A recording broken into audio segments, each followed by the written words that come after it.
Welcome to 21st Century. I'm Daljit Dhaliwal. Terrorist atrocities often leave people at a loss to explain how anyone could commit such acts. Another question less frequently asked is, why do people give up terrorism? And how can that process be influenced? To find some answers, we take you to Algeria. A father plays with his small daughter. Around him, his young family.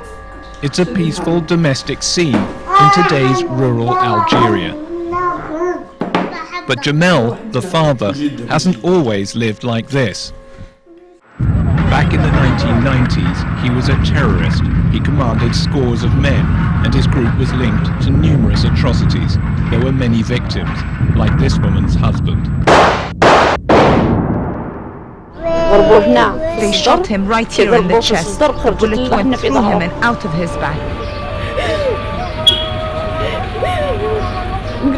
He died before he got to the hospital. Bakhta's husband, a veteran of Algeria's War of Independence against France, was a school security guard, living quietly with his family in a small town. There were 5 of them holding the scooter, and 2 came to him when he was serving the milk. They said to him, "Hello, my uncle." In Algeria in the 90s, a terror attack like this could happen at any moment. No one was safe. The violence, which troubles the country to this day, surged after the military blocked an Islamic political party from winning a general election. Protesters took to the streets and then to the hills. A full-scale insurgency broke out. Up to 25,000 Islamic militants battled the military. Terror attacks against anyone with the remotest connection to the government multiplied. Jamel, at first, had no interest in all of this. I was a normal high school student, like any other Algerian teenager. But any normal high school student was at risk of being recruited to a militant group. Families often knew nothing. My brother never told me. He kept it secret. Jamel heard that his brother had joined an Islamic group and been killed by the military. Fearing the security forces would come after him, he slipped away one night and joined the group himself. He was 19 years old, and the next 4 years of his life would be filled with violence. The group began by giving him weapons training. They told us to launch a jihad against this infidel government and fight until the end of time. Jamel soon saw action. One night he was surrounded by an army patrol. The guy who was with me died, and the other one got injured, and they caught him alive. I dragged myself to a big river, and I reached the forest. At that very moment, I realized there was death, life, and killings, and that it was a war. Completely cut off from his family, hiding in the deep forest, Jamel faced frequent aerial bombardments and ground attacks by government forces.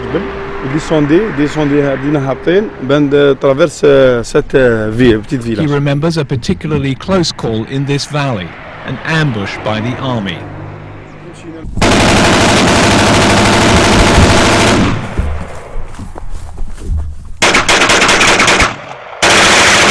When the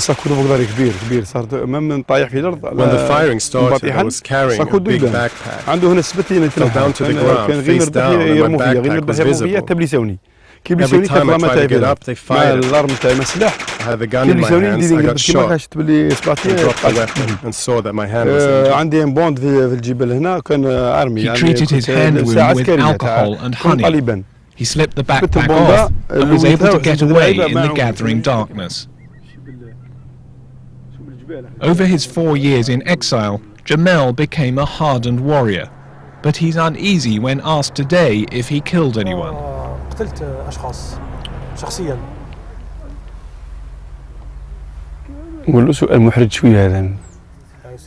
Tell him that this is a sensitive question.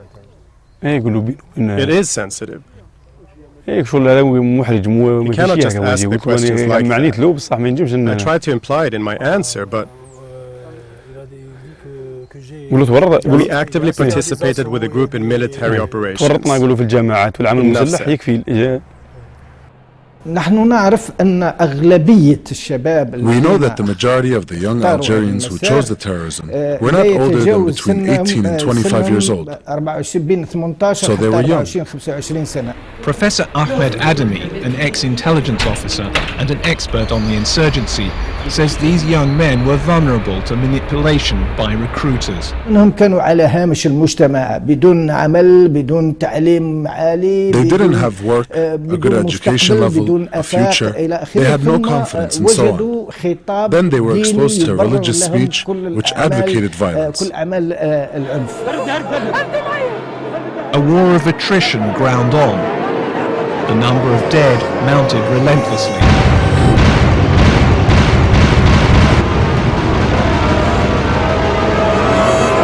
More than 150,000 died, among them Bakhta's husband, the school security guard. But eventually, the will to carry on fighting began to weaken among the rebels and among all Algerians. We started to doubt terrorism. At the beginning we had power, we had trucks, cars, troops and weapons.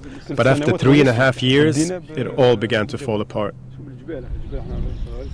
Jamel's group struggled as the villages where it gathered supplies and extorted money started to depopulate. Richard Barrett of the UN's Terrorism Monitoring Group, which is supporting a global de-radicalization effort, says a sense of futility began to set in. There was a sort of complete exhaustion on both sides, and understanding that the horrific murders that were going on at that time were actually not leading to any future for anybody, and that there had to be a real effort to bring society back together again. It was at this point that the government decided to launch a reconciliation process by announcing an amnesty for any militant, provided he wasn't known to have killed anyone. By this time, Jamel had begun to suspect he was following the wrong path. We realized religion was about good conduct, not violence. At this point, our doubts grew stronger, and we thought we were probably sinful. Hearing of the amnesty, Jamel looked for an Islamic scholar who would justify a halt to the armed struggle. We got a fatwa on a tape from Mecca from a scholar called Sheikh Mohammed Salah al-Budhim. He said the following: to my brothers in arms in the Algerian mountains, stop the killing. Although violence in Algeria still persists at a much lower level, it's also true, and a largely unreported fact, that many thousands of young recruits like Jamel have left terrorist organizations in recent years, both in the Middle East and beyond.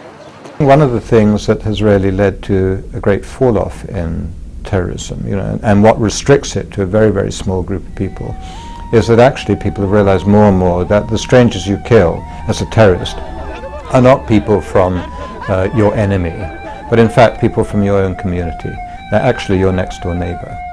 Almost inevitably, a terrorist act kills people who could be as close to you as your sister or your mother.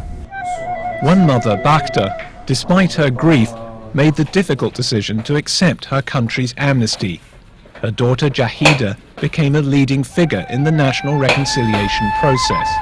I accepted reconciliation for the sake of the country.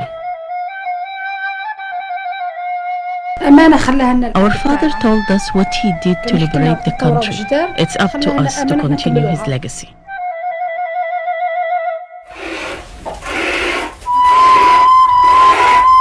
Not far away, Jamel's mother watches over her household. When Jamel returned after the amnesty, it was the first time he'd seen his mother in years. He quickly married and now has 10 children.